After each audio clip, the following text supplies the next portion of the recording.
કાળઝાળ ગરમીથી રાહત મળવાના કોઈ અણસાર નથી। આજે પણ અમદાવાદ શહેરમાં ગરમીનો પારો 44 ડિગ્રીએ પહોંચી શકે છે। અમદાવાદમાં છેલ્લા કેટલાક દિવસોથી તાપમાનનો પારો 41 ડિગ્રીને વટાવી રહ્યો છે।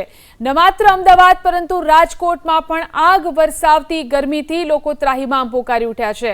મંગળવારે 43.6 ડિગ્રી સાથે રાજકોટ સૌથી ગરમ શહેર રહ્યું। આ ઉપરાંત અમરેલી, સુરેન્દ્રનગર, કેશોદમાં પણ ગરમીનો પારો 40 ડિગ્રીને વટાવી જતા લોકો અકળાઈ ગયા। ઉત્તર ગુજરાતના ડીસામાં પણ 41.8 ડિગ્રી તાપમાન નોંધાયું, જ્યારે કે દીવમાં કેટલાક સ્થળોએ હીટવેવની સ્થિતિ સર્જાઈ।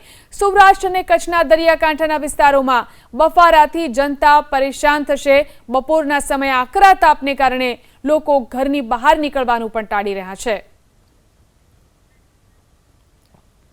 તો અમદાવાદમાં ગરમી વધતા રોગચાળો પણ વધ્યો। સોલા સિવિલ હોસ્પિટલમાં એક સપ્તાહની અંદર 11,788 જેટલા કેસ માથાના દુખાવા, ચક્કર આવવા, ઝાડા ઉલટીના નોંધાયા। ડેન્ગ્યુ, મેલેરિયાના 4 કેસ નોંધાયા તો સ્વાઇન ફ્લૂનો પણ એક પોઝિટિવ કેસ નોંધાયો છે।